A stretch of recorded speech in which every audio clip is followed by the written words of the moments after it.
And, 767 years ago today, the Venice merchant and writer Marco Polo was born. He became the first European to chronicle his travels through Asia, and his exotic details about life along the Silk Road inspired a new wave of explorers. His Book of the Marvels of the World, also known as the Travels of Marco Polo, gave Europeans their first comprehensive look at the mysterious culture and inner workings of the Eastern world, including the wealth and great size of China and its capital Peking. It also described cities in India, Japan, and other Asian countries. Marco journeyed for 24 years with his father and uncle, who had earlier traveled through Asia and met the Emperor Kublai Khan. Upon his return back home, he became a wealthy merchant and raised a family. His detailed recollections influenced mapmakers before he died in 1324.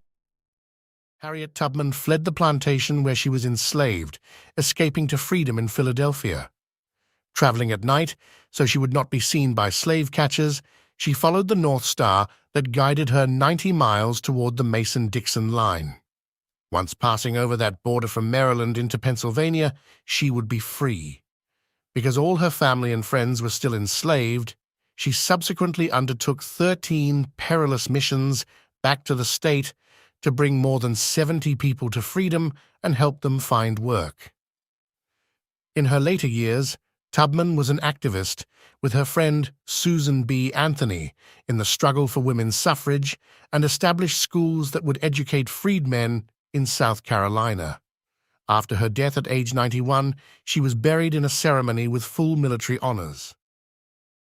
On September 19, 1937 years ago, today, Antoninus Pious, the fourth of the 5 good emperors of Rome, was born. He was an effective administrator, leaving his successors a large surplus in the treasury, expanding free access to drinking water throughout the empire, encouraging legal conformity, and facilitating the enfranchisement of freed slaves. In criminal law, Antoninus introduced the important principle that accused persons are not to be treated as guilty before trial, greatly scaled back the legal use of torture, and improved the legal rights of slaves. On September 20th, 504 years ago, the Portuguese explorer Ferdinand Magellan set sail on the Atlantic from San Lucar de Barrameda, Spain, an expedition that circumnavigated the globe for the first time. The sea is dangerous and its storms terrible, but these obstacles have never been sufficient reason to remain ashore. Unlike the mediocre, intrepid spirits seek victory over those things that seem impossible.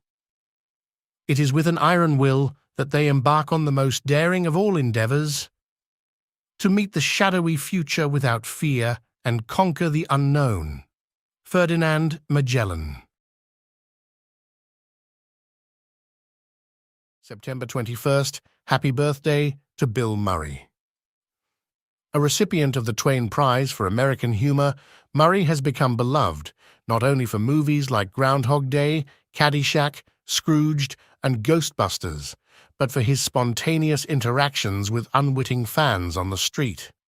Bill's philosophy of life is worth replicating too. I live a little bit on the seat of my pants. I try to be alert and available. I try to be available for life to happen to me. We're in this life, and if you're not available, the sort of ordinary time goes past and you didn't live it. But if you're available, life gets huge.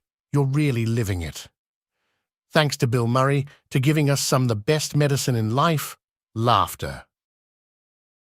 September 13th, 1857, Milton S. Hershey was born, founder of the Hershey Chocolate Company and the company town of Hershey, Pennsylvania. Born on a farm and with no schooling after 4th grade, the boy was sent by his mother to learn the trade of candy making as an apprentice. His first product, a bag of caramels made with fresh milk, were a great success. He and his wife had no children, so they gave all their money to charity, built a school for orphans, still operating today, and supported and nurtured their workers. At the Hershey School, there is a bronze statue of Milton Hershey with an orphan boy wrapped in his arms. Below the statue are these words, "His deeds are his monument. His life is our inspiration."